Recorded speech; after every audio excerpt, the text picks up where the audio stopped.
예, 오늘은 이제 5월 첫째 주 어린이 주일인데요. 이 복된 주일날 예배 자리에 나오신 모든 성도님들을 주님의 이름으로 환영합니다. 우리 예수님께서는 너희가 돌이켜 어린 아이들과 같이 되지 아니하면 결단코 천국에 들어가지 못하리라라고 분명히 말씀하셨습니다.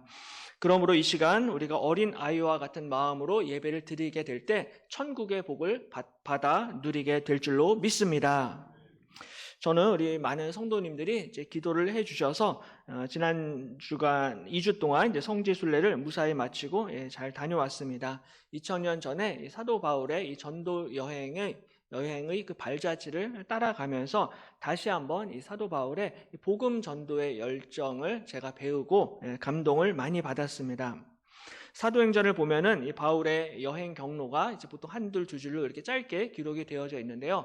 이번에 성지 순례를 통해서 실제로 그 발자취를 따라가면서 보니까는 실제로 그렇게 이동을 하기 위해서는 정말로 엄청나게 높은 산맥도 여러 차례 넘어야 되고 또 강을 건너고 바다를 건너는 그렇게 힘들게 애쓰고 수고한 그 사도 바울의 그 열정과 헌신을 보면서 제가 크게 감동을 받고 도전을 받았습니다.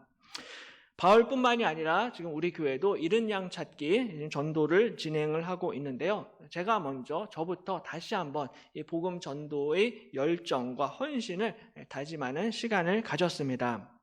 그래서 오늘 설교 후에는 이제 잃은 양 찾기 예비 신자 작정 두 번째 작정 시간이 있습니다. 지난번에 작정을 못하신 분들은 오늘 설교 후에 다시 작정을 해주시면 되고요. 혹시 또 지난번에 했지만 또 추가로 또 더 작정을 하실 분들이 계시면은 그 예비 신자 이름을 적어서 교육자들에게 제출을 해주시기를 바랍니다. 잃어버린 양을 찾는 목자의 심정으로 한 영혼을 품고 기도하면 우리 하나님께서 반드시 응답해 주실 줄로 믿습니다. 제가 2주 전에는 그 잃어버린 양의 비유를 통해서 또 우리를 찾으시는 하나님의 사랑이 얼마나 큰지 함께 같이 말씀을 나누었고요. 오늘은 바로 그 다음에 나오는 이 탕자의 비유를 통하여서 그 놀라운 하나님의 사랑을 우리가 어떻게 경험할 수 있는지 함께 같이 은혜를 나누도록 하겠습니다. 가장 먼저 우리 하나님의 사랑을 경험하기 위해서는 인생을 포기하지 말고 우리가 하나님을 기억을 해야 합니다.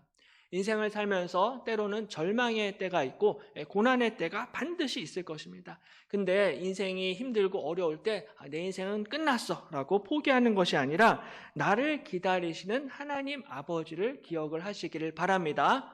때로는 돈이 떨어지고 때로는 사람들이 떠나가고 또 때로는 내 건강도 망가지고 내 인생이 이제 망했다라고 생각을 할 수 있겠지만 바로 그때 그럼에도 불구하고 내가 기댈 곳이 있다. 내가 비빌 곳이 있다라는 사실을 기억해야 됩니다. 그럼에도 불구하고 사람들은 다 떠났지만 하나님은 나를 여전히 기다리신다. 하나님은 여전히 나를 맞아주신다. 하나님은 여전히 나를 품어주신다라는 이 사실을 꼭 기억하시기를 바랍니다.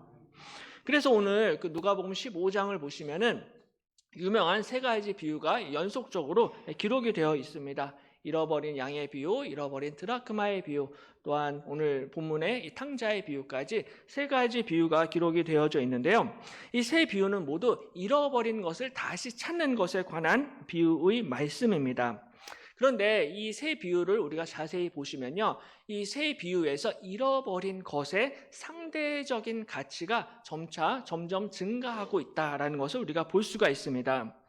가령 잃어버린 양을 찾는 비유에서는요. 100마리 중에서 한 마리를 잃어버립니다. 그러니까 100분의 1을 잃어버린 거죠. 그 100분의 1을 잃었다가 다시 찾습니다. 드라크마 비유에서는 10개의 드라크마 동전 가운데서 하나의 동전을 잃어버립니다. 그러니까 10분의 1의 동전을 잃어버립니다. 잃어버렸다가 그것을 다시 찾게 되죠. 그리고 오늘 본문의 이 탕자의 비유에서는요. 아버지한테 아들이 2명 있었습니다. 근데 이 2명 중에 한 아들, 둘째 아들을 잃어버리다가 다시 찾게 됩니다. 그러니까 맨 처음에는 100분의 1의 가치였던 것이 10분의 1로 증가하게 되고 10분의 1이었던 것이 2분의 1로 50%로 증가하게 되는 것을 볼 수가 있습니다. 이처럼 잃어버린 것의 가치가 점점 증가할 뿐만이 아니라 잃은 양 비유와 드라크마 비유에서는요, 잃어버린 것이 동물, 짐승, 재물, 돈이었습니다. 그러다가 오늘 탕자의 비유에서는 이 동물이나 이 재물과는 비교할 수 없는 가장 소중한 아들, 내 자식을 잃어버리게 됩니다. 그 동물이나 재물과는 비교할 수 없을 정도로 귀한 내 자식을 잃어버렸다가 다시 찾게 되는 그 아버지의 기쁨이 기록되어 있습니다. 그러므로 오늘 이 탕자의 비유는 이 하나님 아버지의 기쁨이 절정에 달하고 있는 것을 우리에게 보여주는 소중한 비유의 말씀입니다. 그러니까는 이 누가복음 15장의 세 가지 비유 중에서 이 탕자의 비유는 가장 절정에 이르는 클라이막스에 해당하는 비유다라고 이야기할 수가 있습니다. 그만큼 우리에게 잘 알려진 유명한 비유의 말씀이 탕자의 비유입니다. 11절에 어떤 사람에게 두 아들이 있는데 그 둘째가 아버지에게 말하되 아버지여 재산 중에서 내게 돌아올 분깃을 내게 주소서 하는지라 아버지가 그 살림을 각각 나눠 주었더니 말씀합니다. 아들이 둘 있었는데요. 둘째 아들이 아버지한테 재산을 달라고 요구합니다. 내게 돌아올 분깃을 내게 주십시오라고 재산 상속을 요청합니다. 유대인들의 재산 상속에 관한 규례가 있는데요. 신명기 21장을 보면은 장남이 3분의 1을 차지하고요. 둘째가 3분의 1을 차지하도록 규정되어 있습니다. 그래서 아마도 이 둘째 아들은 아버지에게 3분의 1에 해당하는 자신의 몫을 달라고 요청했을 것입니다. 하지만 사실 상속이라는 것은 아버지가 돌아가신 이후에 아버지의 유산을 물려받는 것을 우리가 상속이다라고 이야기합니다. 아니면은 아버지가 살아 계실 때 아버지의 재산을 아버지가 원하는 때 넘겨주는 것을 혹은 우리가 증여 혹은 상속이다라고 이렇게 이야기합니다. 그러니까 내가 원한다라고 해서 부모님 재산을 내 마음대로 아무 때나 내가 요구할 수 있는 것이 절대로 아닙니다. 상속이라는 것은 부모님이 원하시는 때 부모님이 원하는 만큼 나에게 물려주시는 것이 상속인 것이죠. 근데 오늘 이 둘째 아들은 감히 아버지한테 무례하게 자신의 몫을 달라고 자신의 유산을 떼어달라고 요구하고 있습니다. 굉장히 어떻게 보면 이 버르장머리가 없는 이 아들의 요구인데요. 근데 이 아버지가 아들의 요구를 들어줍니다. 그래서 아버지가 그 살림을 각각 나눠주었다라고 이렇게 기록을 하고 있습니다.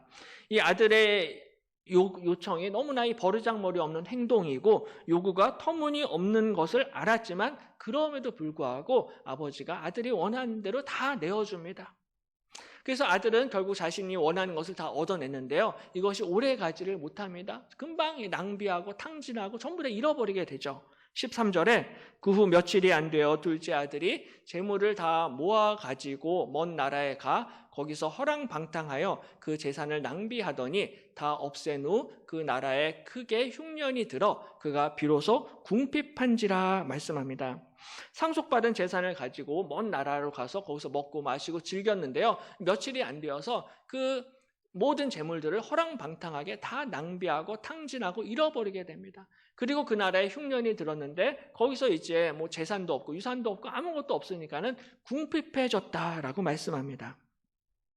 이 둘째 아들은 아버지를 떠나서 내가 다른 나라에 가서 딴 살림을 차리고 거기서 내가 즐겁고 행복하게 살 수 있을 거다라고 생각했습니다. 그래서 나에게 더 큰 행복을 찾아서 아버지를 떠났는데 그 나라에 흉년이 들게 되었고 이 둘째 아들은 자신이 가진 모든 재산을 전부 다 낭비하고 탕진하게 되었고 그래서 정말로 비참하고 불쌍한 처지에 놓이게 됩니다. 이것은 오늘 본문의 이 탕자뿐만이 아니라 사실은 세상의 모든 인간이 하나님을 떠난 인간이 반드시 하나님을 떠나게 되면 당할 수밖에 없는 궁핍함과 비참함을 오늘 우리에게 보여주고 있습니다. 그래서 우리가 성경을 보면요. 탕자만 아버지를 떠났던 것이 아니라 사실은 최초의 인간인 아담과 하와부터 하나님을 떠났던 것을 볼 수가 있습니다. 창세기 3장을 보면요. 뱀이 하와에게 나타나서 하와를 유혹합니다. 하나님은 너희가 선악과를 먹으면 너희가 정령 죽을 거야 라고 말씀하셨지만 너희는 절대로 죽지 않을 거야 라고 속삭입니다. 오히려 너희들이 선악과를 먹으면 너희들의 눈이 더 밝아지고 하나님처럼 되고 너는 더 행복하게 살 수 있어 라고 달콤하게 하와를 유혹합니다. 그래서 하와는 결국 이 속임수에 넘어가가지고 선악과를 따먹게 됩니다. 선악과를 따먹으면 본인이 정말로 더 행복해질 줄로 알았습니다. 내가 더 잘 살게 될 줄로 알았습니다. 내 눈이 밝아져서 내가 하나님처럼 될 수 있을 거야 라고 착각했습니다. 그 결과 아담과 하와는 에덴 동산에서 쫓겨나게 되었고요. 죽음을 경험을 하게 됩니다. 육체적으로 죽을 뿐만 아니라 하나님과의 관계가 깨어지고 무너지고 하나님과 멀어지게 되는 이 영적인 죽음을 경험을 하게 되었습니다. 그 전까지는 에덴 동산 안에서 하나님 아버지와 함께 아버지와 자녀의 관계로서 너무나 친밀하게 즐겁고 행복하게 잘 지냈는데 본인의 욕심과 본인의 정욕을 따라서 하나님 앞에 범죄하고 선악과를 따먹게 된 이후에 이 하나님과의 관계가 깨어지게 되었고 하나님을 떠나서 비참하고 불쌍한 처지에 놓이게 됩니다. 바로 이것이 하나님을 떠난 인간의 비참함이고 인간의 궁핍함입니다. 이때부터 모든 인간은 사실은 잃어버린 양과 같이 되었던 것이죠. 이때부터 모든 인간은 탕자와 같이 하나님을 떠나고 하나님을 배신하고 하나님의 마음을 아프게 했던 것입니다. 오늘 이 탕자가 아버지를 떠난 결과 탕자는 궁핍해졌고 정말 너무나 비참한 그러한 인생을 살게 됩니다. 당장 내가 아버지를 떠나면 얼마든지 행복하고 내가 성공할 것 같았지만 실제로 하나님을 떠난 결과는 너무나 비참했고요. 실패로 끝났던 것을 볼 수가 있습니다. 이 땅에서 사는 70년, 80년 하나님을 떠나서 내 마음대로 내 뜻대로 행복하게 살 수 있을 것만 같지만 오늘 성경은 그 길은 필경 사망의 길이고 그 길은 필경 죽을 수밖에 없는 죽음의 길이다라고 우리에게 분명히 말씀하고 있습니다. 하나님을 떠나고 하나님을 배신하고 타락하고 범죄하고 자신의 욕심과 자신의 정욕을 따라가게 되면 반드시 실패하고 할 수밖에 없고 비참해지고 궁핍함을 경험을 할 수밖에 없다라는 것입니다. 타락에는 대가가 반드시 따르게 됩니다. 북극에 사는 에스키모인들의 늑대 사냥법에 대한 이야기를 들은 적이 있습니다. 북극에는 이제 눈보라도 세게 치고 날씨도 너무 추우니까는 이 에스키모인들이요 늑대들을 사냥하려고 일일이 쫓아다닐 수가 없습니다. 그래서 오히려 이 늑대들을 유인을 하게 되는데요. 어떻게 유인을 하냐면은 길다란 날카로운 칼을 준비를 합니다. 그래서 그 날카로운 칼 위에 이제 동물의 피를 그 칼날 위에 이렇게 뿌려서 마치 그 칼날 위에 그 얼음 샤베트, 아이스크림처럼 샤베트처럼 그렇게 동물의 피로 이렇게 얼음 샤베트를 만듭니다. 그리고서는 그 칼을 이제 들판 가운데 딱 꽂아 놓고요. 주변에 동물의 피를 뿌려 놓습니다. 그러면 이제 늑대들이 냄새를 맡고 이 칼날 주변으로 모여듭니다. 그리고서는 이제 칼날에 있는 이 얼음 피 샤베트를 이제 핥아 먹게 됩니다. 처음에는 이 피로 만든 얼음 샤베트를 먹지만은 결국 이 얼음 샤베트를 다 먹은 다음부터는 본인의 혀가 날카로운 칼날에 베이게 됩니다. 그러면 이 혀에서 계속 이게 피가 나오잖아요. 근데 이 어리석은 늑대들은 그 피가 본인의 혀에서 나오는 피인 줄 모르고 그냥 계속해서 끊임없이 이 칼날을 핥아 먹습니다. 그래서 본인의 피를 본인 스스로 다 먹을 때까지 그러면서 비참하게 들판에서 죽임을 당하게 된다라는 것이죠. 그래서 에스키모인들은요 손가락 하나 까딱하지 않고 이 늑대들을 얼마든지 사냥할 수 있다라고 합니다. 자신의 피를 빨아먹는 것을 알지를 못하면서도 이 어리석게 자신의 욕심을 채우고자 하는 이러한 늑대들의 모습이 마치 하나님을 떠난 탕자, 하나님을 떠난 잃어버린 양들과 마찬가지다라는 사실입니다. 처음에는 이 맛있는 피 샤베트를 먹으면서 행복하게 자기 마음대로 사는 것 같지만 결국에는 그것은 자신의 피를 빨아먹는 것이고 결국에는 죽을 수밖에 없다라는 것입니다. 그러므로 하나님을 떠난 사람들은 반드시 그 대가를 지불할 수밖에 없다라는 것입니다. 탕자만 그런 것이 아니라 성경을 보면요 우리 모두 탕자와 같은 이러한 양들이다라고 말씀합니다. 이사야서 53장 6절에 우리는 다 양 같아서 그릇 행하여 각기 제 길로 갔거늘 말씀합니다. 이사야 선지자는 우리가 다 양 같다라고 말씀합니다. 탕자만 양이 아니라 우리가 다 양 같다라고 말씀합니다. 이번에 성지순례를 다녀오면서 이 터키의 시골 마을을 통과할 때가 많이 있었는데요. 시골 마을마다 양을 키우는 농가들이 많이 있었습니다. 그래서 우리나라에서는 그 양을 키우는 그 목장을 찾기가 쉽지 않습니다. 대관령의 양떼 목장 이런 데 가야지 우리가 양들을 볼 수가 있는데 터키 시골에서는 굉장히 양을 많이 키우시더라고요.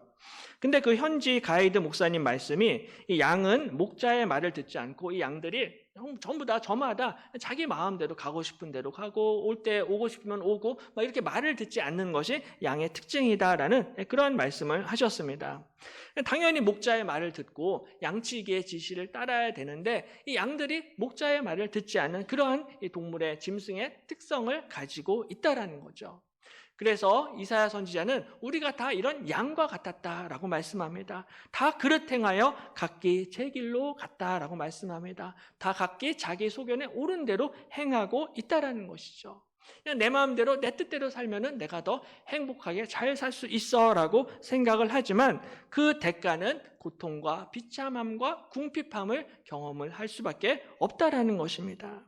바로 이러한 고통 가운데서 이 탕자가 그 가운데서 하나님 아버지를 기억합니다. 17절에 이에 스스로 돌이켜 이르되 내 아버지에게는 양식이 풍족한 품꾼이 얼마나 많은가, 나는 여기서 줄여 죽는구나 라고 말씀합니다. 정말로 이 줄여 죽는 이런 상황 가운데에서 내 아버지에게는 양식이 풍족한 품꾼이 얼마나 많은가. 내 아버지한테는 양식이 풍족한데 그래서 아버지를 위해서 일하는 품꾼들은 굶주리는 법이 없는데 그 아버지를 그 순간에 기억을 하였던 것이죠. 그래서 아버지께 돌아가면은 내가 굶어 죽지는 않겠다라고 생각을 했던 것입니다. 바로 이 위기의 순간에 탕자는 아버지를 기억하고 있습니다. 정말 우리에게도 이 절망의 순간, 이 고난의 때 하나님 아버지를 먼저 기억하시기를 바랍니다. 우리 하나님께서는 이 하나님을 떠난 그런 인간들이라 할지라도 언제든지 돌아오면 맞아주시고 환영해 주시고 품어주시는 우리 하나님이신 줄로 믿습니다. 그러므로 전도서 12장 7절에 흙은 여전히 땅으로 돌아가고 영은 그것을 주신 하나님께로 돌아가기 전에 기억하라 라고 말씀합니다. 우리의 육신은 썩어져서 흙이 될 것입니다. 먼지가 되어서 땅으로 돌아가게 될 것이고요. 우리의 영혼도 우리를 떠나서 하나님의 심판대 앞에 서게 될 것입니다. 근데 바로 그 전에 너희는 하나님을 기억하라는 것입니다. 하나님 아버지를 기억하고 그 하나님 앞에 나아오고 하나님 앞에 무릎 꿇으라라고 말씀하고 있습니다. 왜냐하면 오직 우리 하나님 아버지께 참된 쉼과 안식과 행복이 있기 때문입니다. 그러므로 하나님 아버지를 반드시 우리가 기억을 해야 하고요.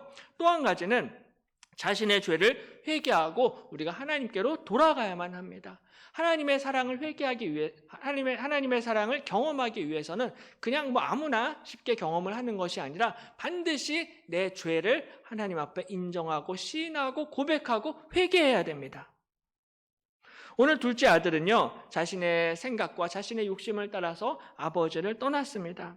근데 그렇게 떠나서 얻은 행복과 쾌락이 절대로 오래가지 않습니다. 15절에 가서 그 나라 백성 중 한 사람에게 붙여 사니 그가 그를 들로 보내어 돼지를 치게 하였는데 그가 돼지 먹는 쥐염 열매로 배를 채우고자 하되 주는 자가 없는지라 말씀합니다. 그 먼 나라에 가서 그 사람들한테 붙어 살면서 돼지 치는 일을 하면서 생계를 유지를 했는데 하루는 너무나 배가 고파서 돼지들이 먹는 쥐염 열매로 배를 채우고자 했습니다. 하지만 아무도 이 쥐염 열매를 주는 사람도 없었다라고 말씀을 합니다. 내가 여유 있고 아버지한테 물려받은 재산이 좀 있을 때는 내 주변에 사람들이 많이 있습니다. 사람들이 나한테 전부 다 친한 척하지만 내가 재산도 다 잃어버리고 유산도 다 탕진하고 잃어버리게 되면은 그 다음부터는 아무도 내 옆에 남아있는 사람이 없다라는 것입니다. 내가 하나님을 떠나서 영적으로 방황하고 고통 가운데 있을 때 세상 그 누구도 나를 도와줄 수가 없다라는 것입니다. 세상의 어떤 철학과 세상의 어떤 종교나 그 어떤 사람도 나를 도와줄 수가 없다라는 것입니다. 친한 친구한테 잠시 고민을 털어놓을 수는 있겠지만은 그 친구가 절대로 내 영혼의 문제를 해결해 줄 수는 없다라는 것입니다. 술과 담배를 하면 잠시 스트레스는 풀 수 있겠지만 술과 담배가 내 영혼의 문제, 내 영원한 운명을 절대로 책임져 줄 수가 없다라는 것입니다. 그러므로 우리의 고통과 우리의 방황을 완전히 끝낼 수 있는 유일한 방법은 나를 창조하신 하나님 아버지께로 돌아가는 것입니다. 오늘 이 탕자는 이 깊은 고통과 비참함 가운데 하나님 아버지를 생각을 했고요. 자신의 마음을 고쳐 먹었습니다. 18절에 내가 일어나 아버지께 가서 이르기를 아버지, 내가 하늘과 아버지께 죄를 지었사오니 지금부터는 아버지의 아들이라 일컬음을 감당하지 못하겠나이다. 나를 품꾼의 하나로 보소서 하리라 라고 말씀합니다. 탕자는 자신의 죄를 인정합니다. 자신이 아버지에게 그냥 무례하게 아버지의 재산을 요구했고 아버지의 재산을 허랑방탕하게 다 낭비했고 잃어버렸던 자신의 그러한 과거에 대해서 그 아버지 앞에 정직하게 회개하고 자신의 죄를 인정합니다. 그래서 아버지, 내가 하늘과 아버지께 죄를 지었습니다. 이제는 아버지의 아들이 아니라 그냥 품꾼의 하나로 그냥 나를 봐주십시오. 나를 좀 써주십시오라고 이렇게 아버지 앞에 바짝 낮아져서 회개하고 자신의 죄를 인정합니다. 바로 이것이 참된 회개의 자세인 것이죠. 회개하기 전에는요, 사람들이 전부 다 교만하게, 오만하게 내가 원하는 것을 하나님 앞에 함부로 주장하고 요구합니다. 하나님, 저는 제가 원하는 대학에 있습니다. 제가 원하는 직장에 있습니다. 제가 원하는 배우자 최소한의 스펙이 있습니다. 이 정도는 해주셔야 됩니다라고 하나님 앞에 내 마음대로, 내 욕심대로 요구하고 주장합니다. 회개하기 전에 이 탕자의 모습처럼 마치 당연히 나의 것인 것처럼 너무나 건방지게 오만방자하게 하나님 앞에 요구하고 내 권리를 주장합니다. 하지만 이랬던 우리가 정말로 하나님 앞에 회개하게 될 때 우리의 마음이 낮아지게 되고요, 겸손하게 되고요, 하나님 앞에 가난한 마음으로 바뀌게 된다라는 것입니다.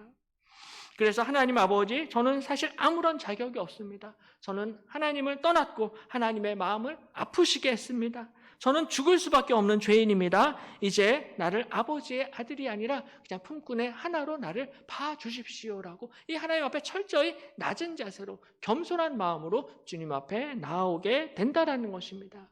그래서 마치 수로보니게 여인이 상에서 떨어지는 그 부스러기 같은 은혜라도 줬사오니 내게 그 은혜를 베풀어 주시옵소서라고 그렇게 부스러기 같은 은혜도 줬사오니 나에게 무조건 내려 주시옵소서라고 기도하는 것입니다. 이것이 바로 하나님이 기뻐하시는 회개의 모습인 것이죠. 그러므로 예수님께서도 애통하는 자는 복이 있나니 그들이 위로를 받을 것임이요 라고 말씀합니다. 바로 우리의 죄에 대해서 애통하는 자가 복이 있습니다. 내 죄에 대해서 슬퍼하는 자가 복이 있습니다. 내 죄를 하나님 앞에 정직하게 고백하고 인정하는 자들이 그들이 위로를 받게 될 것이고 그들이 하나님의 나라에 들어가게 될 줄로 믿습니다. 그래서 오늘 이 탕자는 자신의 교만하고 오만했던 이 마음을 하나님 앞에 내려놓습니다. 그리고 아버지, 나를 불쌍히 여겨 주시옵소서. 아버지, 이제 나를 받아 주시옵소서라고 고백합니다. 바로 오늘 이 탕자의 고백이 오늘 저와 여러분의 고백이 되기를 바랍니다. 오늘 이 탕자는 입술로만 고백했던 것이 아니라 20절에 이에 일어나서 아버지께로 돌아가니라 라고 말씀합니다. 말로만 회개한 것이 아니라 이에 일어났습니다. 자신의 자리를 박차고 일어나서 자신의 두 발로 아버지를 향하여 걸어갔습니다. 아버지께로 돌아갔습니다. 말만 한 것이 아니라 탕자는 실제로 움직이고 행동했습니다. 그러므로 참된 회개는 말로만 회개하는 것이 아니라 우리의 행동으로, 우리의 두 다리로, 우리의 모든 것으로 하나님 앞에 돌이키는 것을 의미한다는 것이죠. 입술만 하나님께 돌이키는 것이 아니라 우리의 의지와 행동과 우리의 인격과 모든 것이 하나님 앞에 하나님께 다시 돌아가야만 한다는 것입니다.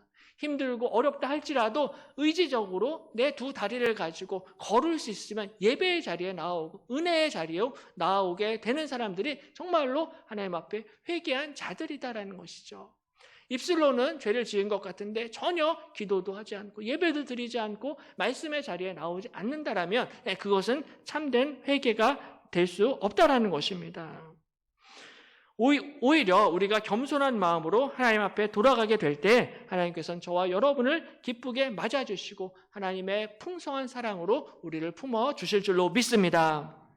그래서 20절에 아직도 거리가 먼데 아버지가 그를 보고 측은히 여겨 달려가 목을 안고 입을 맞추니 라고 말씀하고 있습니다. 아직도 아들이 거리가 멀리 떨어져 있는데요. 아버지가 멀리서 그 아들을 보고 측은히 여겼습니다. 측은히 여겨서 그 아들에게 달려가서 그 목을 안고 입을 맞추었다라고 말씀합니다.